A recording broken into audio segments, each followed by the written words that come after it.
Good morning students, welcome to our today's online session. Hope all are fine. Last class we discussed a poem.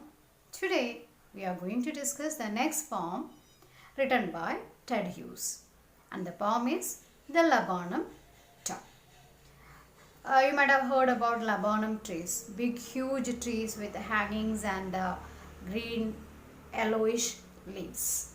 So the poem is about a mother bird coming to the laburnum tree to feed her small babies. So now listen to the poem. Take your textbook and pencil to note down the important points and to take down the meaning of the line. Take your book, please. The Laburnum Top, written by Ted Hughes. The laburnum top is silent, quite still in the afternoon yellow September sunlight. A few leaves allowing all its seeds fallen. Till the goldfinch comes with a twitching chirrup, a suddenness, a startlement at a branch end, then sleek as a lizard and alert and abrupt. She enters the thickness and a machine starts up of chitterings and a tremor of wings and trillings. The whole tree trembles and thrills. It is the engine of her family. She stalks it full, then flirts out to a branch end, showing her barred face identity mass. Then with airy, delicate, whistle chirrup whisperings, she launches away towards the infinite, and the laburnum subsides to empty.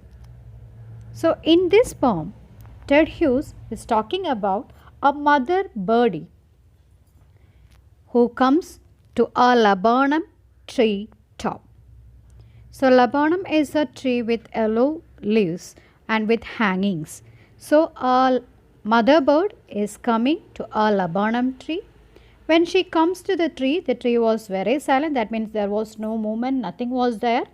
Once she entered into the thickness of the tree, it started off just like a machine. Here the poet meant the chirping sounds and the other movements made by the small birdies which was there in the nest.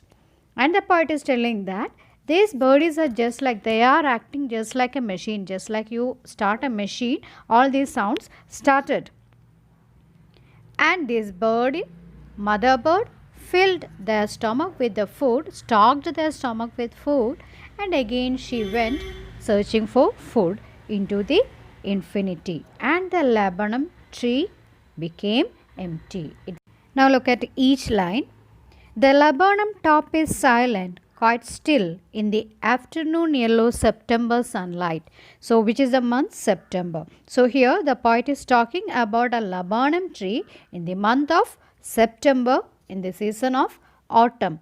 And the laburnum top is silent. There is no movement, there is no noise. It is very silent and quite still. The tree is standing very still without any movement in the leaf or anything. In the afternoon yellow September sunlight, a few leaves allowing all its seeds fallen. So some leaves of the tree is yellowish in color, and the seeds of the tree, the seeds from the trees, they have fallen down. So all this indicates that the season is autumn season.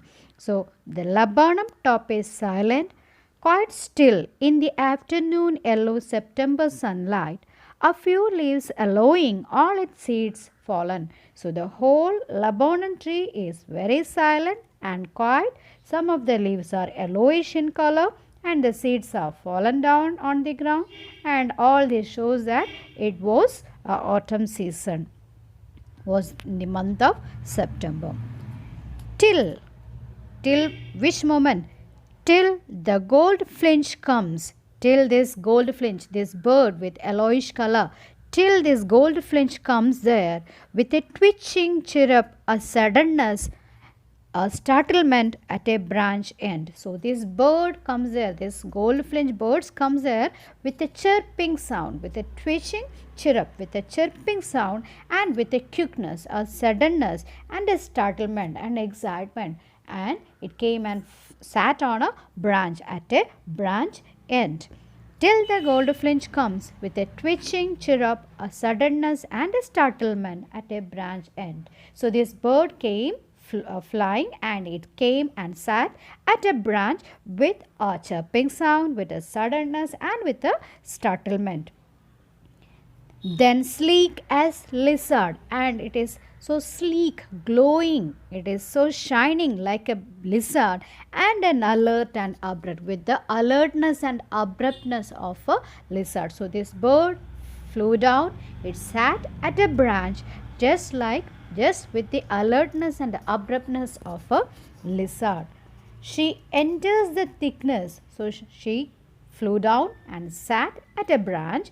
Now she is entering into the thickness of the tree, thickness of the branch. That means she is moving into the tree, towards the leaves, towards the branches, towards the thick branches of the tree. She enters the thickness, and a machine starts up of chittering. So once she entered into the thickness, all of a sudden a machine started to work. Which machine? Machine of chitterings, and a tremor of rings and trillings. So a twittering sound, a chittering sound, and the tremoring, the movement of wings and trilling sound. So the tree all of a sudden woke up with the chittering, tremors of wings and trilling. So now the poet is talking about the small birdies in the nest of this goldfinch. Seeing the mother bird, all these small birdies started to make noise. They started to move their wings. They started to make trilling sound. So just like a machine. So this movement, this noise is compared to a machine. Just like a machine starts up all of a sudden, these birdies also started to make chittering sounds. They started to move their wings. Tremors means movements of their wings, and trilling sounds. It is the engine of her family. The whole tree trembles and thrills. It is the engine of her family. So these birds, she is the engine of the family. The whole tree trembles and thrills like a machine. The whole tree was very still till the moment this goldfinch came and sat at the branch, and she is compared to a lizard. Her abruptness, her alertness is compared to a lizard. From that end of the branch, she moved into the thickness of the tree. All of a sudden, this tree just woke up like a machine. Started up. All these small birdies started to make noise, and the whole tree started to tremble with excitement and thrills with the excitement. It is the engine of her family. She stocks it full. So she filled the whole engine with the fuel. That means she gave food to her birdies, small birdies. She filled their stomach. Then flirts out to a branch end. Then again she flirts, she moves to the end of a branch, showing her bared face identity mark. So showing her face to the birds, small birdies, that the mother is moving away. Now keep quiet. And she just flirted to the end of the branch. Then with airy, delicate whistle chirrups, whisperings, she launches away towards the infinite. So then with eerie means strange. So then with eerie, strange, delicate whistle chirrup whispering, so making a strange whistling like chirping sound, she launches away, she flies away towards the infinity of the sky. Then with eerie, delicate whistle chirrup whisperings, she launches away towards the infinite. So she flies away to the infinite after making some eerie, strange, whistling, chirping sounds. And the laburnum subsides to empty. Again, all the movements, all the chirping sounds, everything in the laburnum tree subsides to empty. That means everything is over. Now again the tree, laburnum tree, is completely still and quiet. So this is the poem, very small theme, but certain new words are there. So read the text thoroughly, understand each and every line, every word in the poem, and each and every poetic device given in the poem. So now watch the URL, attend the test, download the notes for your future reference. We can meet in our next session. Till then, take care. Goodbye.